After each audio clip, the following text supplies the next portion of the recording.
Hello, everybody, and welcome to day 2, draft 2 of the Edge of Eternities Arena Open. If I can get to 4 match wins before any match losses, I'll win $2,000. Then there's a $1,000 prize and $500 prize as well. We're going to be gunning for it, going full tryhard mode. I hope you'll stick with me. I'll see you in the draft. Okie doke. Our first pack is here. We've opened up a dud rare loading zone. Just not enough counters really in the set to make this worth it, but we've got plenty of good cards to consider. The main ones that catch my eye though are Umbral Caller Zealot as a really strong 2-drop in black, and Biomechan Engineer as a 2-drop that requires you to go blue-green, but is very, very strong in that combo. If you know anything about my drafting style, it's much more get the open lanes, take the strong monocolored cards early, and so I'm going to be leaning towards the Umbral Caller Zealot here, even though I do think Biomechan Engineer is quite strong. In the comments, I think Orbital Plunge is also really good. I might even consider taking that over the Biomechan, though Biomechan is really, really good. I also like black a lot in this set. There's tons of good removal, tons of good value, and so I'm happy starting with a strong black uncommon here. There's also Pulsar Squadron Ace as a distant consideration, but happy to get the Umbral Caller Zealot, starting things off on a good note. And second pick, we already have some decisions. Dominion Bracelet, despite being a flashy mythic, is not my favorite card. It's really difficult to get up to the mana and all the shenanigans to get the ability to take your opponent's turn, so I'm not going to be focusing on this card. There is, however, Siege Ship Impact, which has been very impressive to me. Lots of artifacts and enchantments running around, and also lots of cheap ones that you can sometimes snipe and get those lander tokens. So that's a consideration for sure. The only black card in the pack is Embrace Oblivion, which is not my favorite. I think it's fine. You can definitely take it and play it, but you only ever really want one copy, and you do need support for it. Scour for Scrap is fine if you have really good artifacts, which won't always be the case. Radiant Strike is fine. Seam Rip is fine. I'm just going to take Siege Ship Impact. It is my favorite card in the pack, and it's not a huge pull towards that direction, but it is a card that I like. Pick 3. I love Voidforged Titan, and this is a clear-cut pick for me. It's one of those cards that can take over the game and almost win it for you single-handedly. It matches the color of my Umbral Caller Zealot, which conveniently plays very well with it. And overall, it's a really nice way to get 2 good black cards in the first 3 picks. Siege Ship Impact is also a solid card. I don't mind playing black-green. It's not my favorite color combination, but I'll play any of the color combinations if they're open. And of course, we don't even know if green is a good second color for us because we only got the Siege Ship Impact, and the pack it was in was not particularly strong. Other than the Voidforged Titan, I think Plasma Bolt is really good in black-red specifically. That's its best home because you have sacrifice outlets and other things that can make this easy to trigger Void with. Cryo Shatter's totally solid, and I don't love Pinnacle Starcade, but this is a pretty easy Voidforged Titan. I think Plasma Bolt and then the third pick, Combat Trick, would be my ordering there. Now we're going to take another Umbral Caller Zealot, getting another black card. The way you can think about draft, and I will take the time to explain this even in such a high-stakes moment, the way you can think about draft is it's a balance between power level and likelihood of making your deck. So pack 1, pick 1, you take the strongest card. It's generally speaking, but we even then had a pick because Umbral Caller Zealot, if we have like any black deck can fit, and Biomechan Engineer, we have to be specifically blue-green. Here, Umbral Caller Zealot is much more likely to make our deck than a card of another color because we have 2 other black cards to pair it with. Whereas if we took something like Bombard, sure, it's a good card, but it's not even as good as Umbral Caller Zealot, and it's not in the same color as some of our other strong cards. I do like Selfcraft Mechan, though. I think this card's also quite solid if you can get the right support for it. But we're off to a great start here. Pick 4. I like Ice Cave Crasher a lot. I've come way down on Star Breach Whale from where I was at on the card. So those are the first 2 cards that I want to mention. Magus of the Moon, not a card you play in Limited. So here it's kind of a choice. There's Ice Cave Crasher as just a big creature that hits like a truck. That's a main consideration. There's also Oreplate Pangolin, which is fine. It's not really at its best in black-red usually. And then just taking like marginal black cards like Decode Transmissions and Comet Crawler are much less important to me. I'd rather take an Ice Cave Crasher, which I'm going to be actively happy to have in my deck. And then you can pick up these cards as like sideboard options usually later in the draft. Okay, pick 6 now. So again, there's a choice between like the black card, which we could totally take and be okay with, which is definitely a fine option. Just use this card. There's also several red options: the Oreplate Pangolin, Memorial Team Leader, Vault Guard Trooper, and then Pulsar Squadron Ace is probably the best card in the pack because it can get you some value. Let's take Pulsar Squadron Ace. The Pangolin, again, not a huge priority. Auxiliary Boosters is also a really solid card. And so 2 solid white cards. The red cards aren't like crazy good. I haven't been that impressed by any of them individually. I mean, Oreplate Pangolin's totally solid, but I'd rather just take the Squadron Ace, maybe consider playing black-white. Peregrine Beckoner is actually way better than I thought it was on first glance. The thing is when you have sacrifice outlets like Umbral Caller Zealot, you can like rebuy a really strong enters the battlefield effect, or give a creature pseudo, like, I think it comes back into play. Oh, no, it comes into play tapped. But you can, like, enable a nice attack. So you, like, buff up your Umbral Caller Zealot, attack them for 5. What are they going to do? Take 5? I mean, a lot of the time they have to. Melded Moxite's another card I like. Black-red is looking relatively open. So we will consider that, even though we did pass up on some red cards to take that Pulsar Squadron Ace. Our main options are still in play. And now I think we will take Melded Moxite. I don't love Weft Blade Enhancer in black-white. I think it's much better in green-white. We have other counter synergies. Again, Grab Blade Heavy is a terrible card, I think, so I never want to play this, and I'd rather take the Melded Moxite. I think this card is an overperformer, and you can even sack it to Umbral Caller Zealots to help trigger Void, and also just be a nice little surveil if you need that in a pinch. Now we'll take Decode Transmissions. This is why I didn't prioritize it before, because you can get a copy, and it's a really nice sideboard card to have in best of 3, but it's nothing crazy. Black is looking really open here, which I love to see. Now we can take Seam Rip, or we can take Scour for Scrap. We do have Void Forged Titan as a solid artifact to go get. But we also, I don't love Scour for Scrap in general. I think I'd rather just potentially pair with a Pulsar Squadron. And now, Artifacts and Creatures, or a Decode Transmissions. Let's just take the second Decode Transmissions. We never really want the other one. We could have considered taking the other Temporal Intervention. Temporal Intervention is like a sideboard card sometimes, but I don't really want that usually. And I think just getting more decodes, passing fewer black cards, sending the signal we want to send. Pack 2, another really, really interesting choice here, because we took a couple of green cards. Green didn't seem super open, and I don't love black-green. We took a couple white cards. White seemed somewhat open. We were seeing some late white, but again, I think the most, like, red also seemed open. So I think here, the only color we know we're playing is black, and Dubious Delicacy is fantastic there. The Adagia is also a really strong card if we're playing white. This can be one of the better cards in our deck. But if we just take Dubious Delicacy, we stay way more flexible, and white might not be the best second color for us to end up in, based on the way pack 1 went, and just like we didn't see tons of premium white commons, we didn't see any Banishing Lights. So I think just getting a guaranteed really, really, really good card in Dubious Delicacy is going to be a better play. Now, the second pack, again, we can just take a Grav Kill.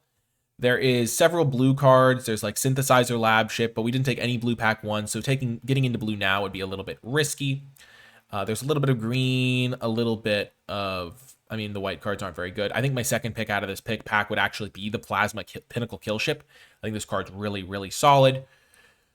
Just one that you're pretty happy playing one copy of in your black mid-range decks. But Grav Kill is great removal, and our deck is really coming together. So we can cut some of the, let's actually just keep them in for now, but I think right now we're black, probably leaning a little bit more towards black-red, even though we only have one red card. Okay. Now, there is an infinite combo in this format. If it involves Saurian Voidborn, Umbral Caller Zealot, and 2 copies of Peregrine Beckoner. Now, this one's not going to wheel because it's a solid enough card that I don't think it's going to wheel. But we already have most of the pieces, and we have 2 Umbral Caller Zealots. We could combo kill someone out. And I think this card is also just like a totally nice card to have in your black decks. So I think I'm going to take it here.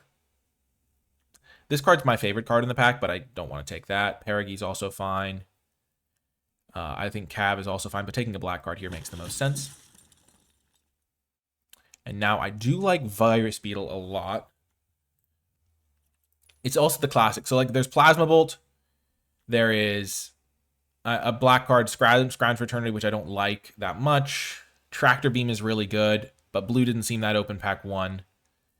And so I think just getting more black cards makes the most sense here. And now we get Vote Out. great removal spell. Alfariel, not my favorite card, because it's a 5-mana 3/3 and they can just block it. And like dealing a bunch of damage on an attack is fine, but that's just not a huge priority a lot of the time. Whereas casting a removal spell sometimes for like free is just insanely good. Okay. Now this pack, there is Monoist Sentry, which we could take as a great sideboard card. We already have Decode Transmissions. This card's fine. Cerebral Download is okay in the right spot. But I don't really need that. I already have all the decodes I need. Honor's fine. Let's just take the sideboard card. Now there is Timeline Color. I love this card. It's super good. I'm a heavy black deck. This is the perfect situation for it. Oh my gosh, and now I get Tragic Trajectory. I know there's Paragi Beckoner, and that is part of the infinite combo, but I'm not going to go for the combo. I'm going to go for the really good removal spell that synergizes with my deck. We wield Terrabotanist. I don't think I'm ever going to miss a Comet Crawler, but I already do have a couple green cards, and wheeling Terrabotanist is kind of crazy. So let's just group our other colored cards. I mean, red's not looking that likely after the way this pack went. We didn't get any red cards. We're just very heavy black right now. Terrabotanist is a great card, though. There's a Hemosymbic Might. We don't really have ways to tap it, though. I guess we'll still take it. We wield Paragi Beckoner. So we officially have the infinite combo in our deck. That's pretty wild. And we wield Beamsaw. Okay, black is super open. Now there's Glacial Godmaw. Glacier Godmaw. I mean, what else are we taking here? It's between Glacier Godmaw and Hole Carver. We already have a couple of green cards.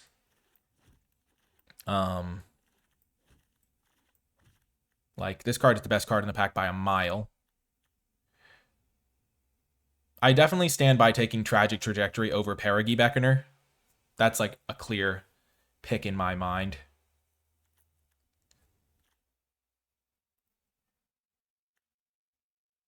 I think we're looking really good this draft. I'm really happy with how things are going. I think we'll take the Glacier Godmaw over Hole Carver.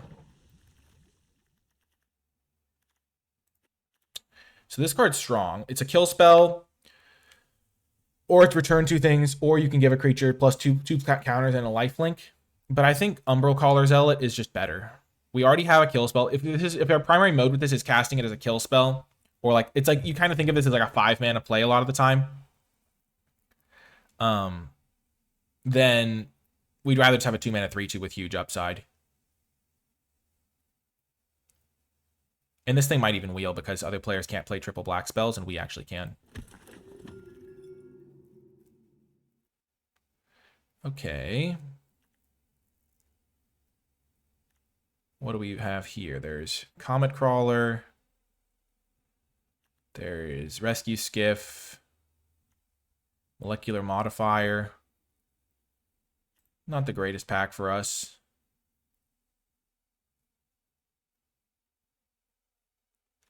Maybe we take Comet Crawler. Maybe we take Modifier. We're going to wheel the Comet Crawler. Let's just take the Modifier. Maybe Black-Red's a good spot for us still. We can take Plasma Bolt. It's just going to be hard to get to 7 mana for the Glacial Godmaw. Getting some red cards in here could be fine. Embrace Oblivion. We don't have great stuff to sacrifice, though Paragi Beckoner lets us sacrifice our other stuff. Like virus beetles and stuff.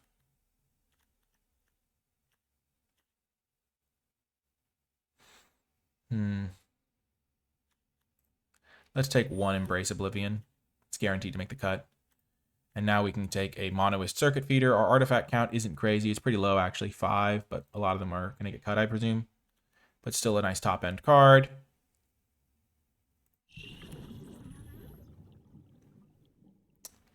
All Fate Scroll. Let's just take Drill Too Deep as a sideboard card in case we want that. Now there's another Beamsaw Prospector. That's perfect for us.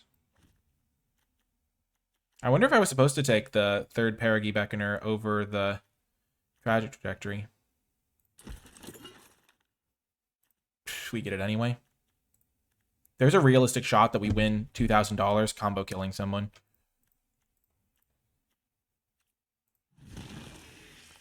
So we did not wheel the triple black card. We did wheel the triple black card. Okay, perfect. I was hoping we would. I assumed it might be something that could happen. Are we going mono black for the championship?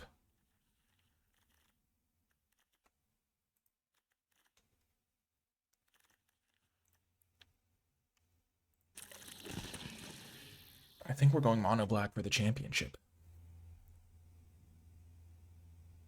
I mean, we're not getting that much from another color, and being able to cast all of our spells like Timeline Color, Arc Enemies, Charm. We can even play 16 lands if we're mono-colored. Oh my god. And then we can sideboard into red if we really need Drill 2 Deeps.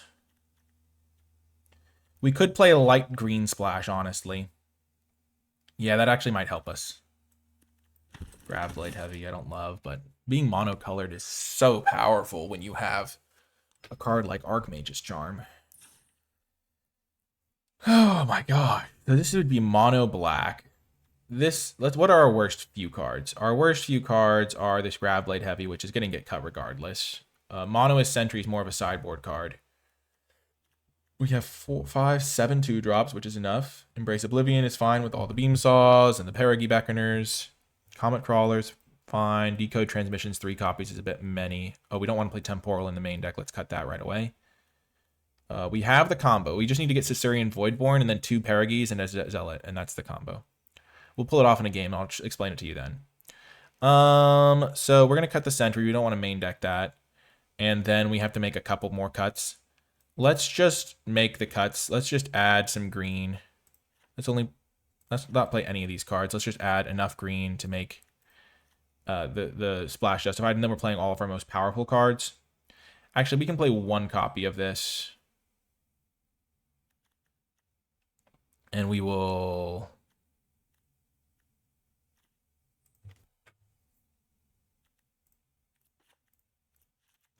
We'll cut the Terra Botanist because it's hardest to cast that on turn 2 with 11. Yep, this is the deck. We have a few landers to get up to the 7, and it's also such a huge win con.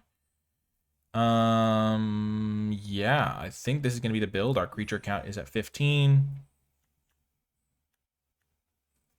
Honestly, we could switch into mono black if we feel like we need to.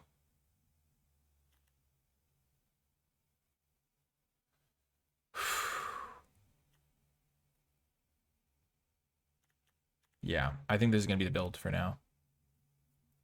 This will be the build. Let's get some wins. I'll see you in the games.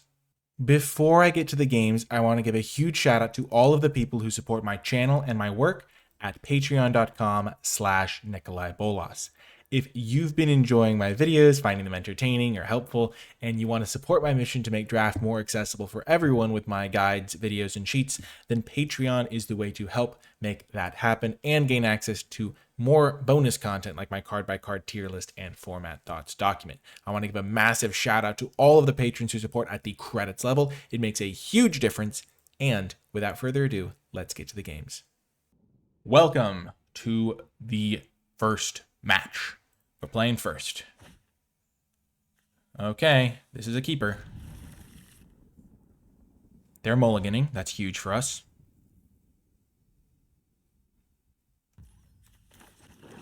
I love leading with the Zealot. It hits like a truck.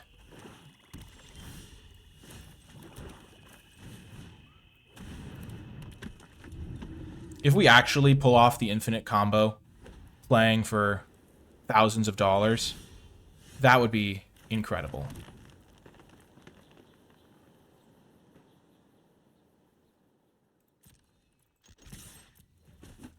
We're not going to play around some random stuff like a focus fire that we don't even know they have.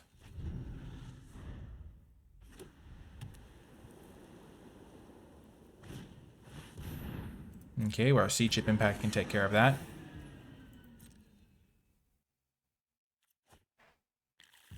Okay, this card's good.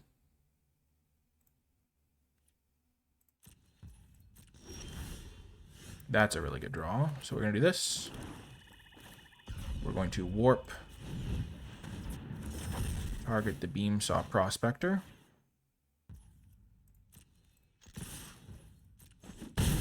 Attack, attack.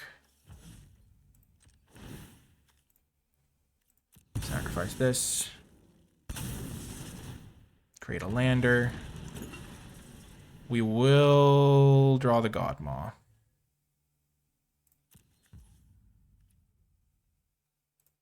And then I think we're going to kill the Sarima rather than sack our lander here.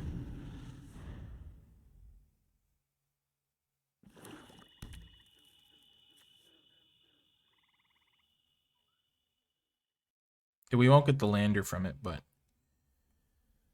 still dealing with a problematic card.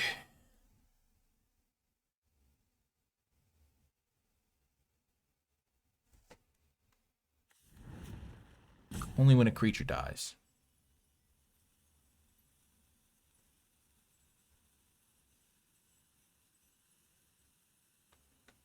We can exile that with our charm.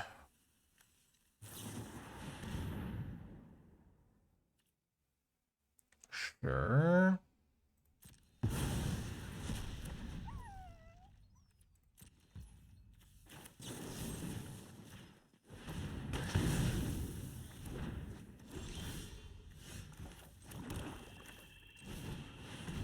We're threatening lethal now.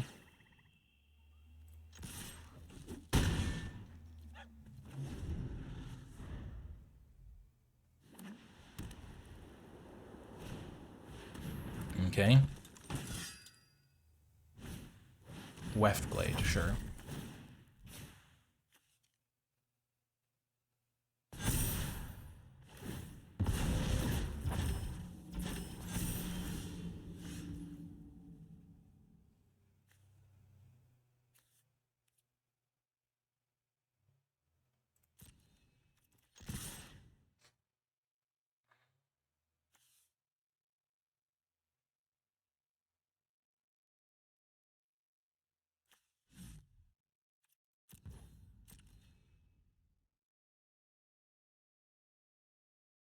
So Dubious Delicacy makes this a lethal attack.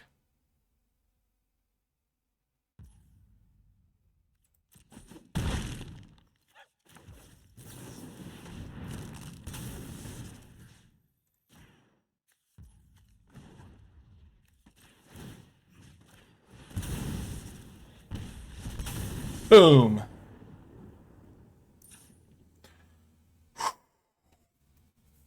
Up a game.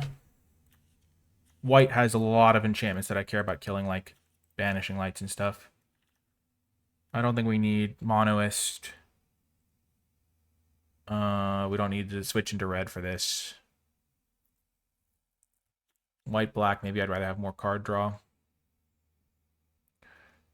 I think we're going to just keep it as is for now.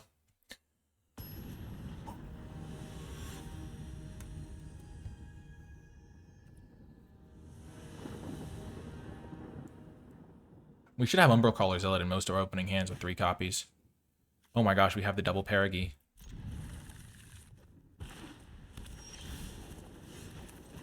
If we can draw an Umbral Zealot, this is perfect. Unfortunate that they have Servotum. Bondum. This is a real unfortunate card for us to see because we don't have any kill spells at the moment. Oh my gosh, they have the Dream.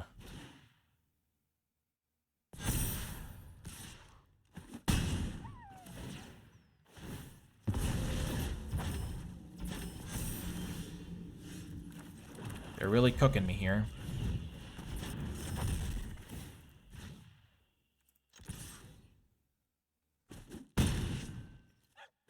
It's funny because at this point we could realistically combo kill. We need to draw 2 different cards. We need to draw one of our 3 Umbral Zealots, and we need to draw a Saurian Voidborn.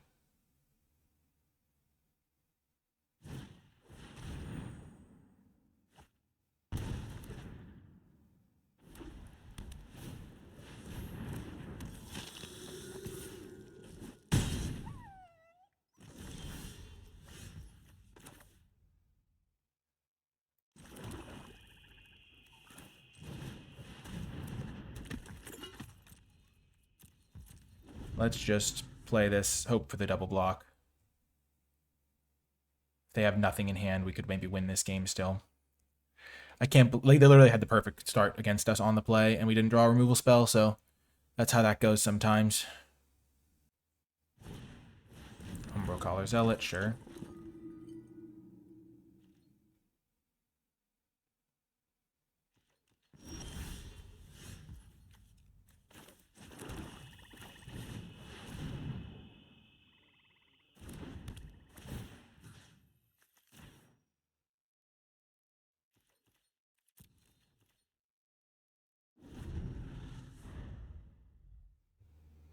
So they don't have another land drop, so they have to have all spells in hand. I would love to draw a kill spell here. But nothing would make me happier than drawing my Caesarean Voidborn.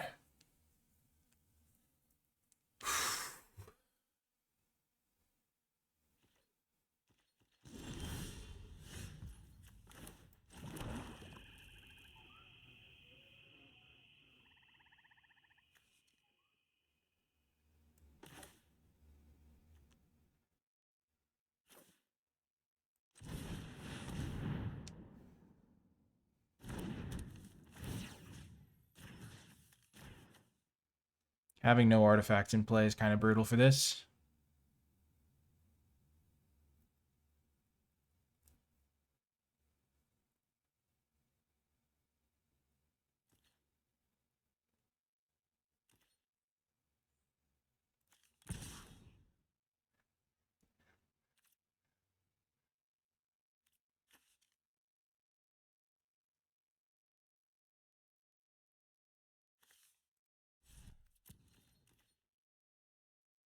They probably have a kill spell, I assume. Yeah, grab kills, fair.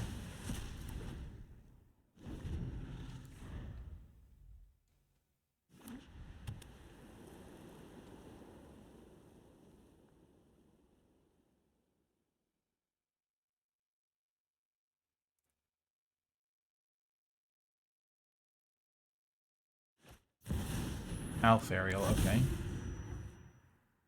Interesting.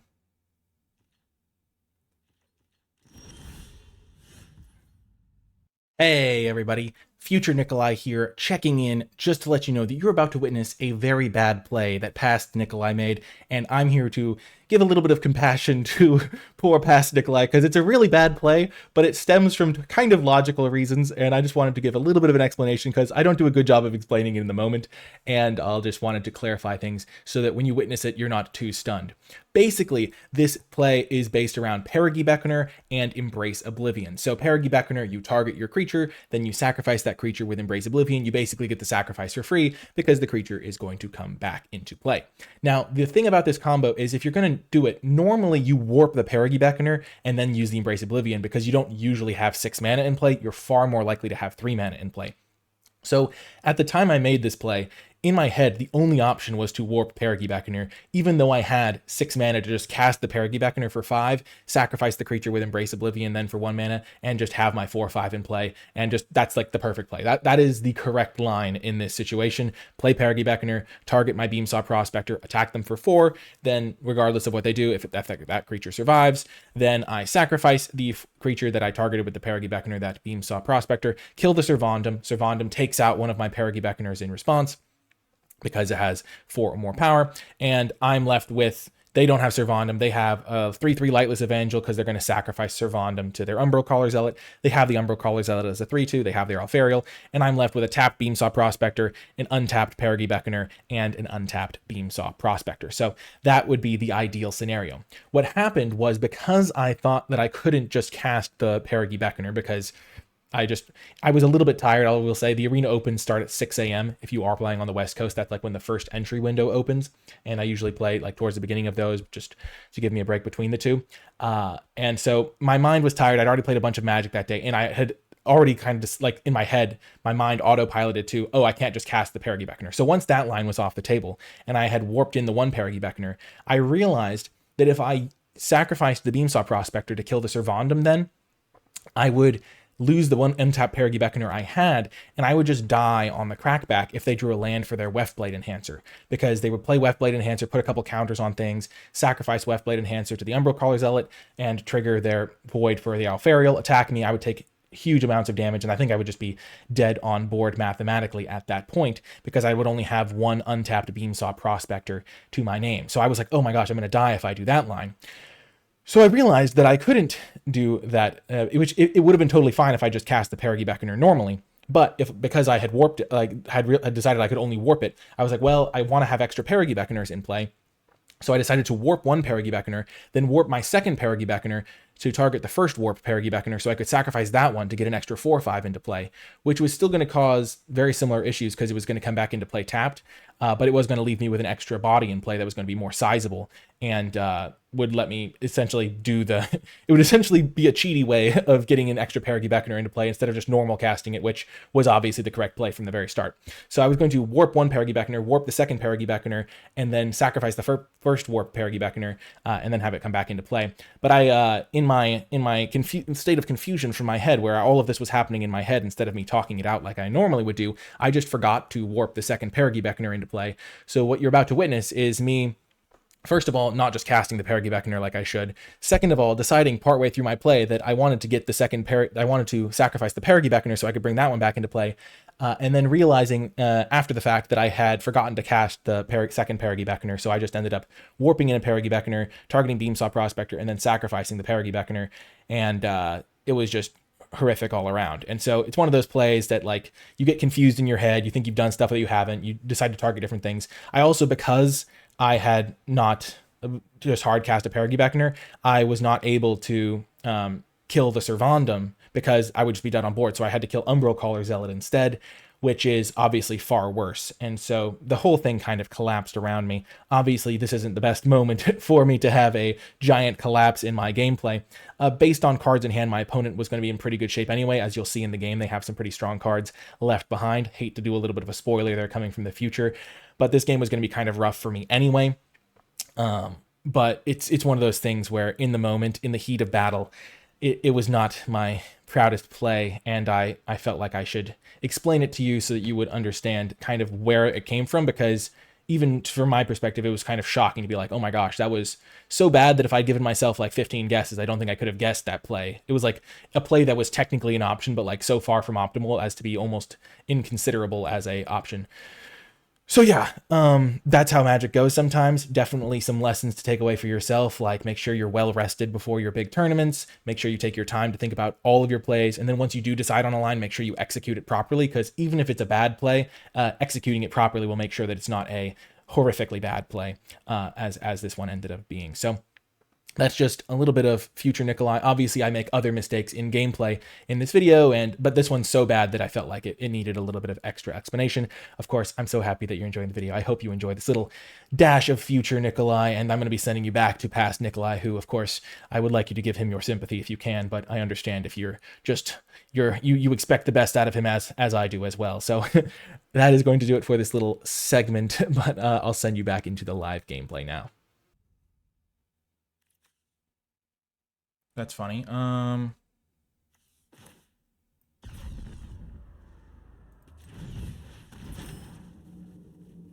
should have spent slightly more time thinking about this.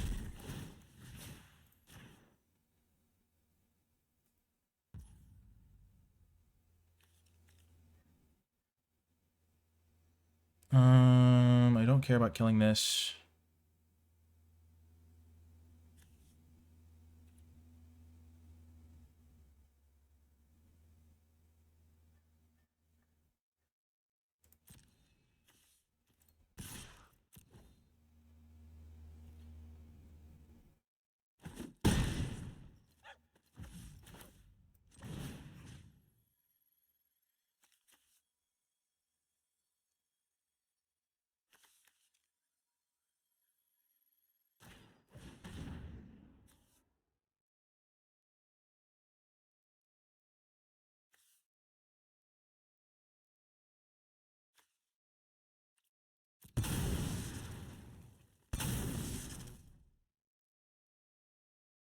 Oh, I messed that up. Oh my gosh. I can't believe I did that. I was supposed to sack, I was supposed to use my other Paragi back in here before I did that. Oh my gosh. Actually, I was supposed to sack the Beamsaw Prospector. I don't know. For some reason, I thought that one was going to come back. I thought I had targeted the other. Oh my gosh. Well, that's going to lose me the game for sure. Okay, I was already dead. That makes me feel a little bit better. All their stuff gaining Death Touch makes this impossible to win anyway.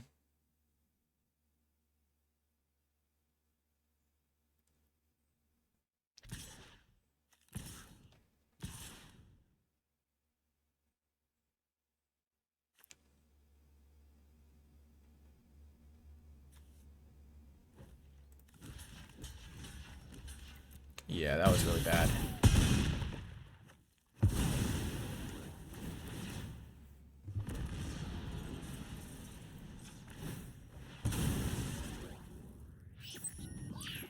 Yeah, I wasn't winning this game in the face of Servandum anyway.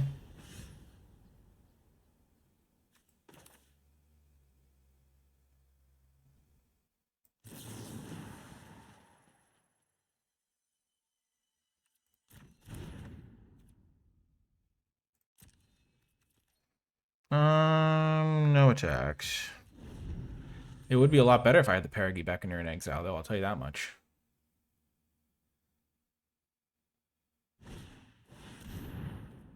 Sure.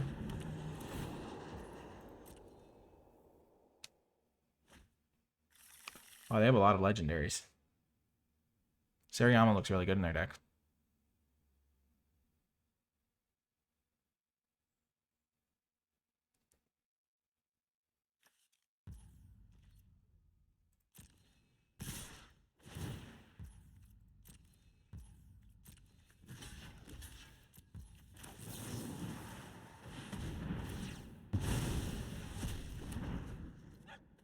I hope they destroy it.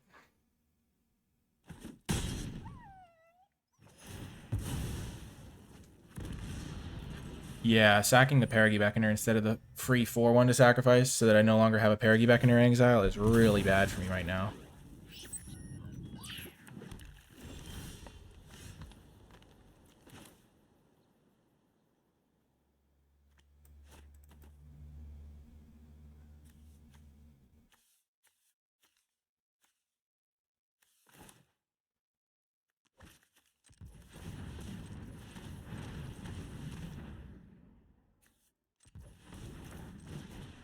Sure, we'll play our Godma.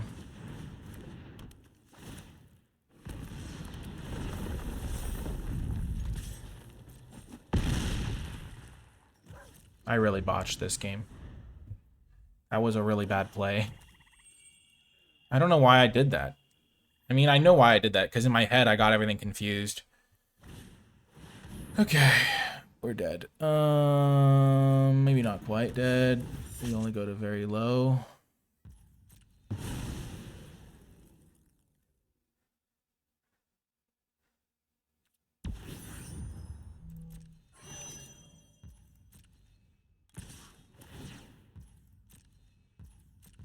They made a mistake too. Nice.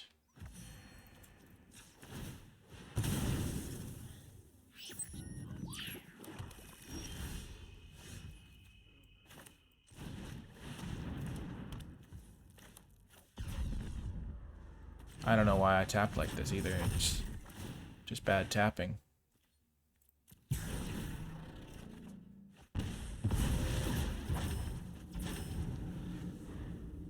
Yeah, I'm dead now. Okay, game 3. Game 3. We're not seeing a ton of artifacts in their deck. Not seeing a ton of artifacts at all, actually.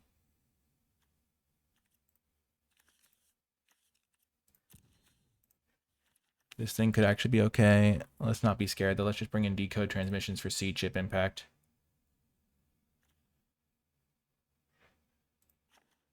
Just bring in 2 copies. Get the extra card draw in there. 3, 4, yeah.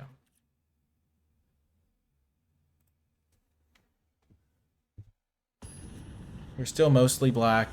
We just want the 1 copy of our Godma at the top end. Play first. Well, we're partway there.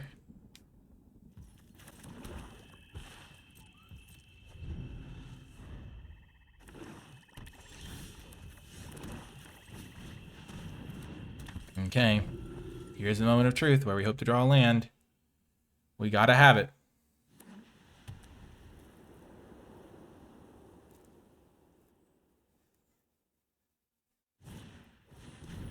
Sure. Bummer.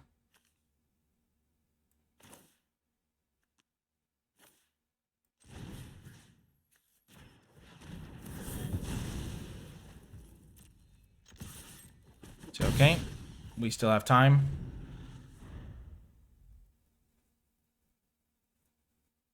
And for the record, I do think I was going to lose that last game regardless of whether I made my horrible blunder. Sure. Come on, land.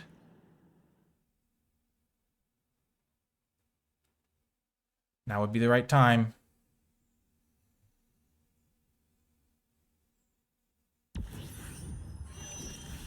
Huge. What a time to draw it.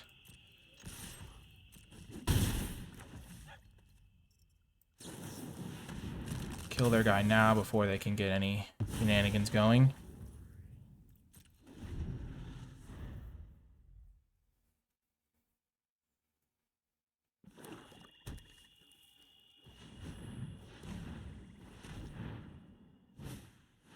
Flight deck coordinator, sure.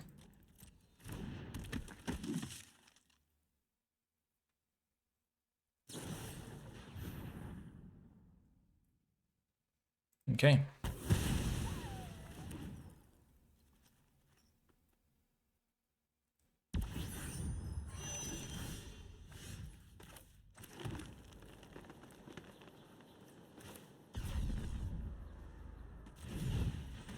Warp this.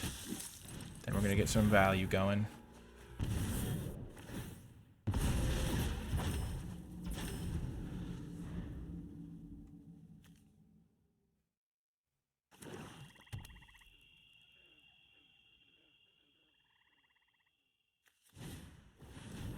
Servandum, sure.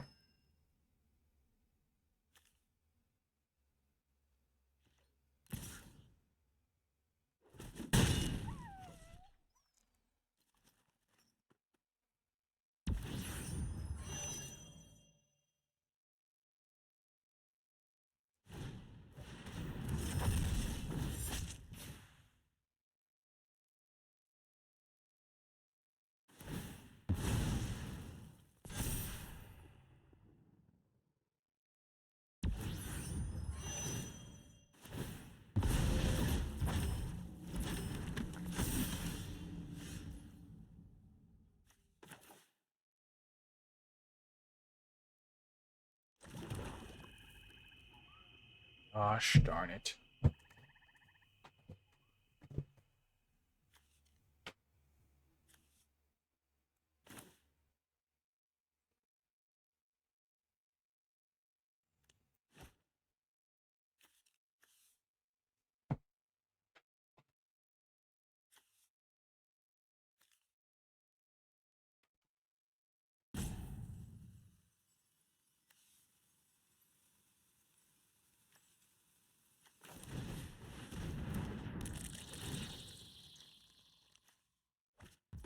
We're gonna lose. We're gonna lose because they drew Servandum every single game. Oh my gosh. It's not even that. It's really the Adagio. Adagio is so broken. Oh my gosh.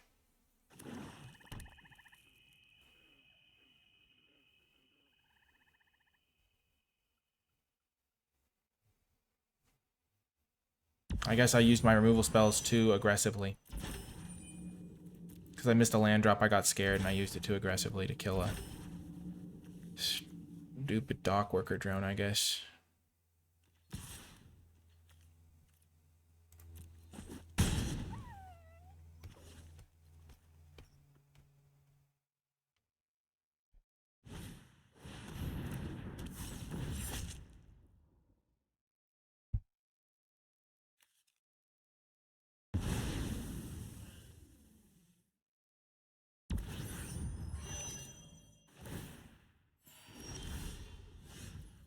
Okay. That's not what you want to see.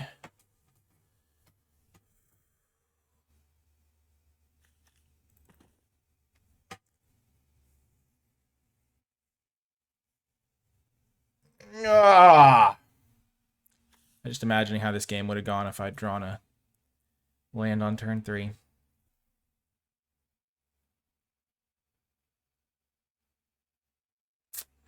Yeah, this is just so awkward. This is just GG, I think.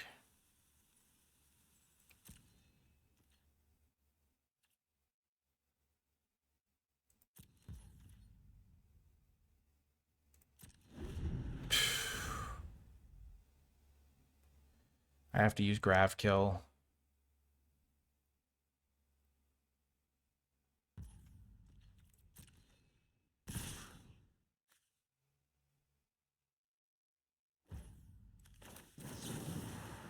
I have to just draw another removal spell, basically, is what this comes down to.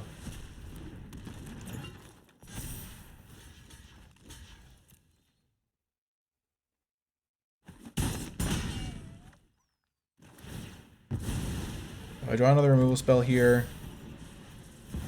Oh my gosh, Althariel, really?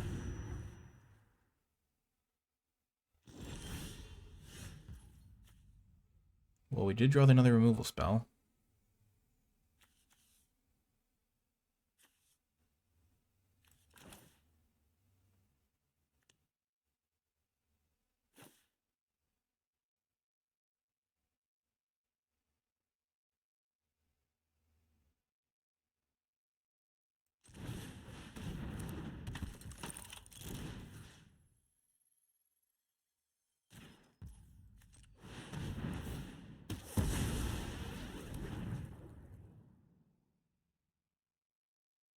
Okay, Delicacy down.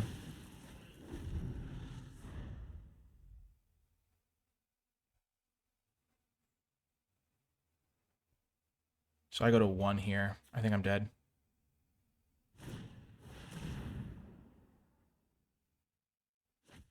They didn't surveil it away. That's not a good sign. Ugh.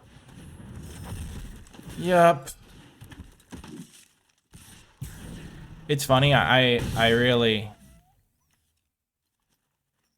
really try so hard in these arena opens, and then I just can never seem to get it to work.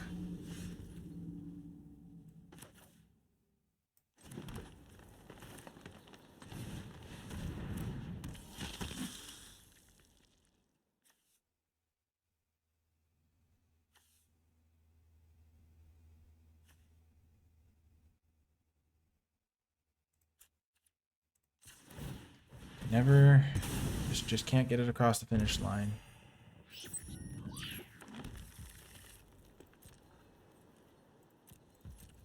It's such a shame. This deck was really sweet. We won game 1.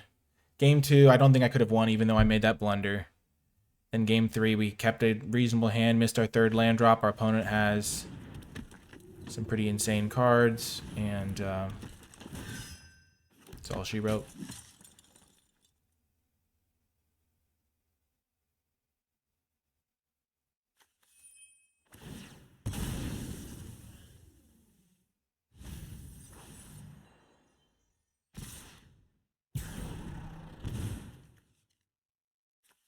Weird attack there.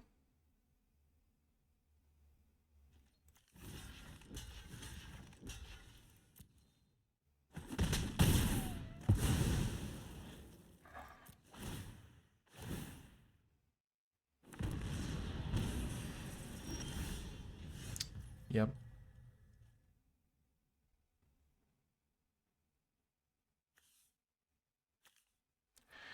I just want to...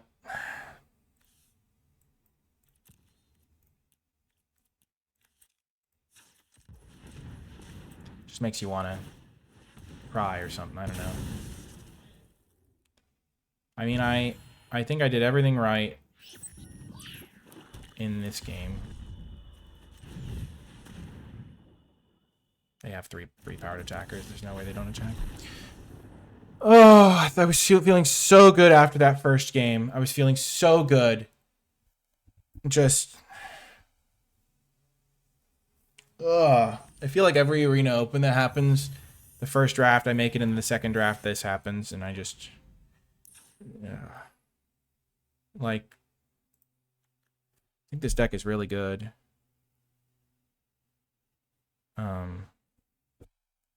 That last game we just missed a land drop, and also we used one tragic trajectory to kill a 2/2 that was going to grow, and we used a dubious delicacy to kill a 1/1 counter thing. The problem was the Adagia was just such a looming threat. It felt like I had to kill everything they played, which just maybe wasn't true. I think maybe I play worse in these. I don't even know if I play worse in these. It's just so hard to tell in these spots because there's such a small sample size. But I got super nervous for sure. And then I just flooded out a little bit, I guess. I mean, I started off with no lands and I ended up with all lands. So I must have gone spells in between somehow. It's just the Vonda rare is so absurdly strong, and Adagia is so absurdly strong that there's just like, it's like the Adagia has so much inevitability. There's like nothing I can do about it. It's impossible to interact with because it's a land. And they just play creatures and can station immediately, so I can't even kill them before they can station. I mean, I could have taken the Adagia. Maybe that's the person I played against, the person that got the Adagia from our draft. I mean, I could Temporal Intervention, I guess, to try and take Vonda, but they just play it. It's a 2-drop. I'm just trying to rack my brains for what I could have done differently. It would have been so sick to pull off the combo kill and win like that. I mean, we had two pieces of the combo.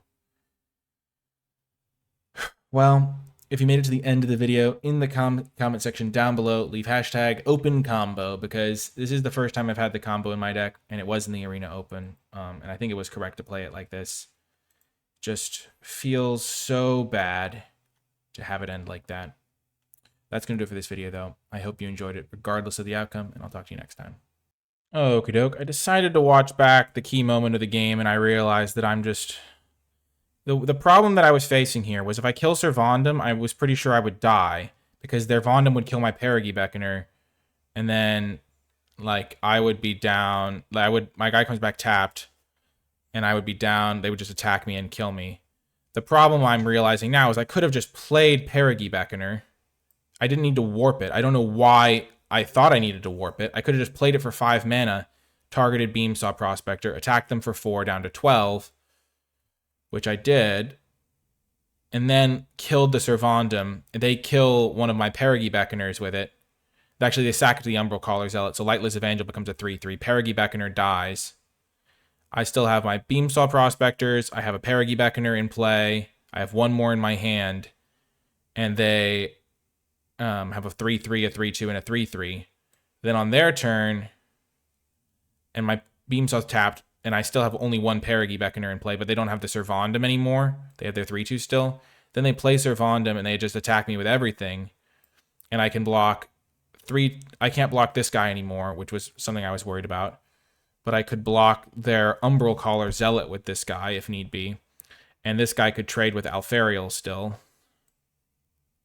Then I draw a kill spell, and I can kill Sir Vondam, and they no longer have this other Sir Vondam in play. Oh my gosh. This was so winnable, I think. I draw this. I could have just played another Perigee Beckoner to try and trade with Sir Vondam. Or I could have just killed the Sir Vondam. They have the Sariyama, which would have been a problem. But I have my Glacier Godmaw. The All Fate Stalker was going to be an issue, that's for sure.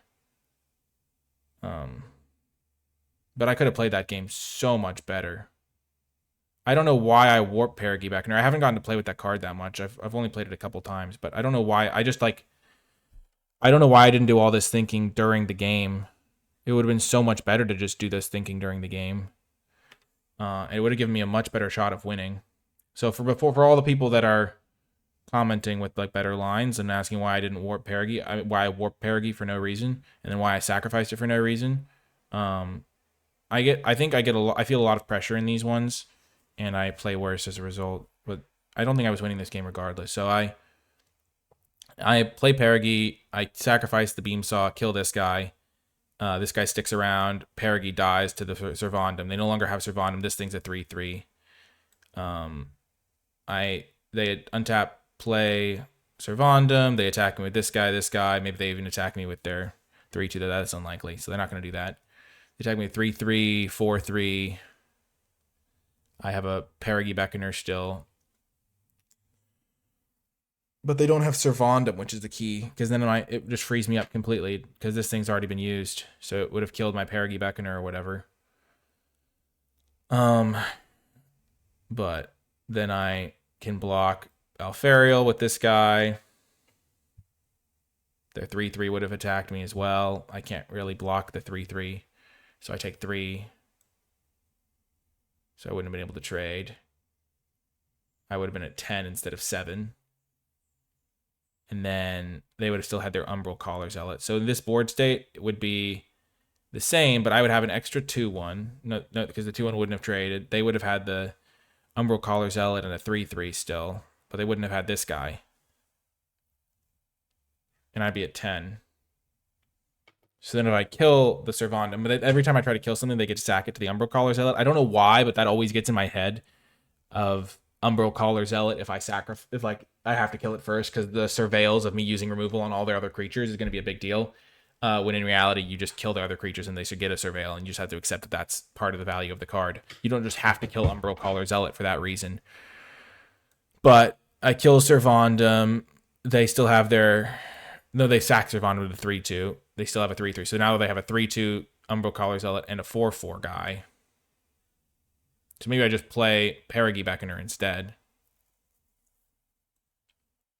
of killing it. Then on their turn, they can put encounters on Vondum. I kind of have to kill Vondum there. And then they get to attack me for another 4 with their guy. I would have gone to 6. They would have gotten this guy.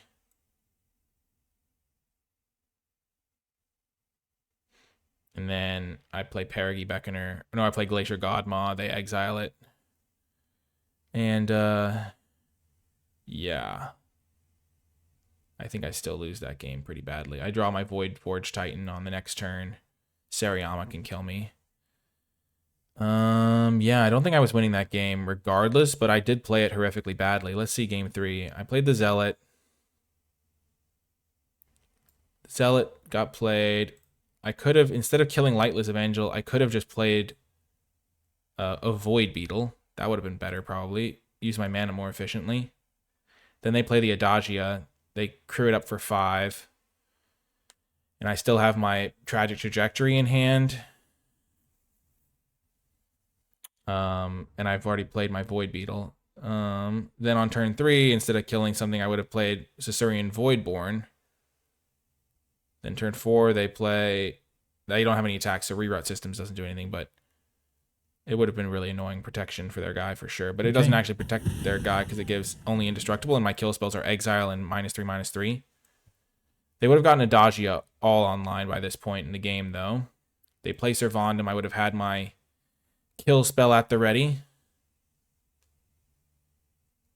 So I could have killed Servandum. All Fate Stalker plus Adagia is just really strong as well.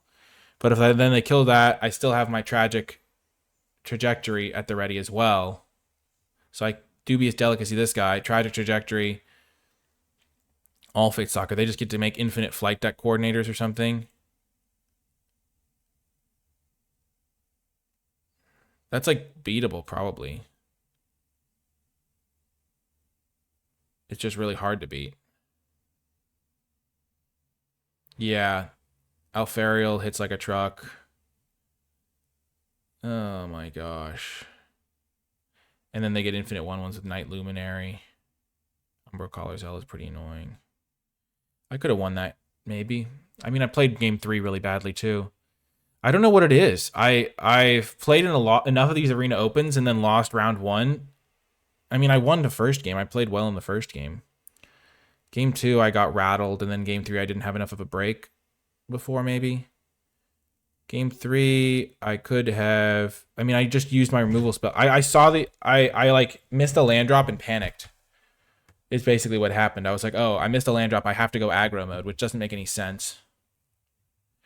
And then the dock worker drone was like, oh, if I kill it, they won't get a counter, which is just like the most basic instinct I have to deny value, which is just not what I need to do at that point in time. I need to just get the Voidborn out there, I think. I don't need to kill the dock worker. The dock worker's not doing anything. It's just Adagia is just such a huge annoyance. It's like I can't win a late game anymore. Once I see the Adagia, I'm like, okay, I can't win this game anymore if the game goes late. But I have my infinite combo, which I can actually like somewhat reliably get. I got them to 14 there. They kill this thing. Because I think I was thinking like, oh, I killed something with a grab kill. I hit them for 3 again. Then this thing's going to do 2 to them. That's going to put them to 9. The Caesarean Voidborn, they're just on the back foot, and I have more time. And like, even though the inevitability here, but they just killed this thing for 1 mana and deployed a flight deck coordinator, which was just brutal for me. Like turn 2, if I just play Void Beetle, Virus Beetle, I mean. Like, I can always just kill the other thing later and be more mana efficient. I was just like hitting them for 3 a turn. It felt so good at the time. If I just play Virus Beetle there, I have the extra mana. I can warp Voidborn and kill something for 1 mana at any point in the game. And it's such a good answer to Sir Vondam, because Vondam won't have any power or toughness then. So I could have gone like warp this, kill Sir Vondam for 1 mana. It's just like such a smarter play. Then I could play a couple Beam Saws, play my Voidborn or whatever.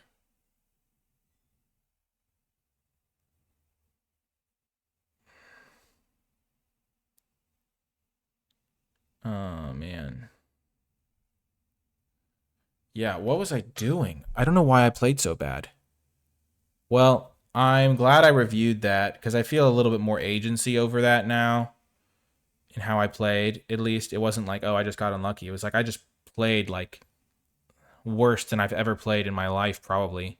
I've probably done this consistent low level of play in the Arena Opens before. Just, I mean, this is like not even an Arena Open. This is just like, okay, I'm on the play. I've got my 3-2. Please give me the land drop so that I can get off to the races.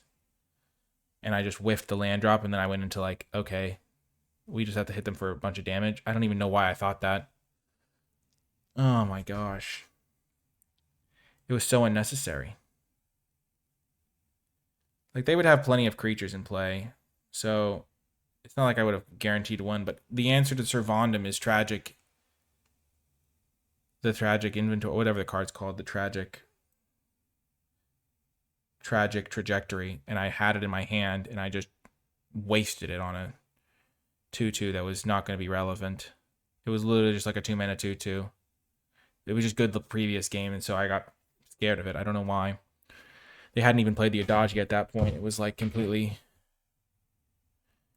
irrelevant.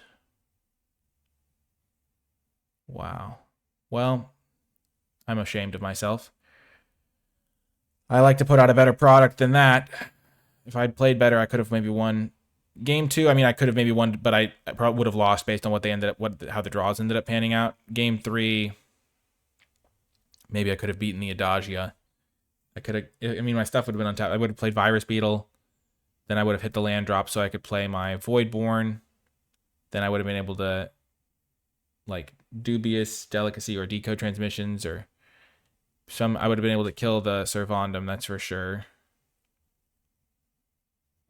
Them getting a free legendary copy of every creature with Adagia is really good, though.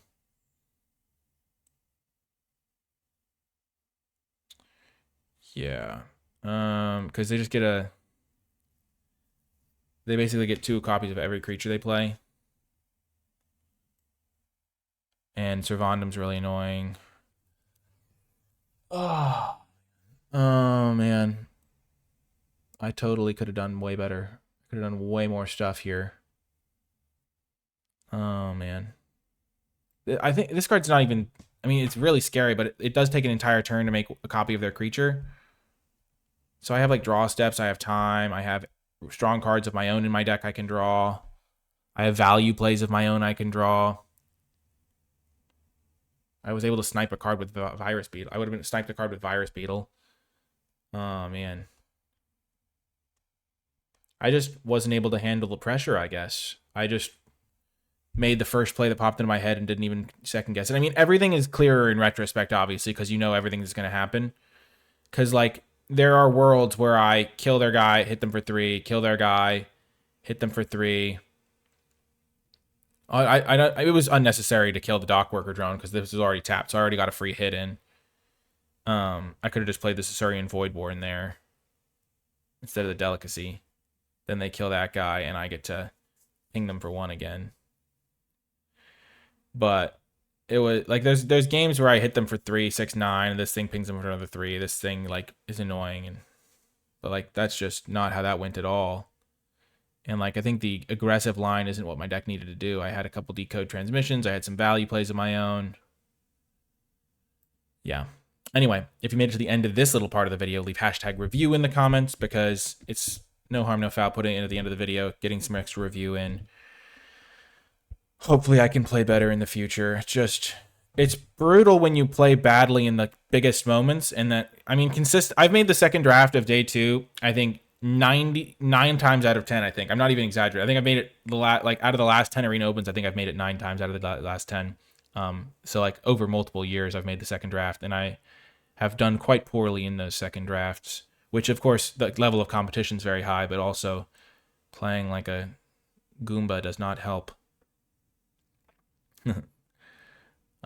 My gosh, I did not play very well. Oh my gosh. Just ashamed. Really. I don't know if I would have been able to win it anyway, but I did not play very well, and that hurts regardless of the outcome. Anyway, that's going to do it for this video. I know it's a little bit extended, but hopefully you enjoyed watching me recap some of the plays and answering hopefully some of your questions that you were undoubtedly asking in the comments about why I made some pretty bad moves. That's going to do it for this one, though. I hope you enjoyed it. I'll talk to you next time.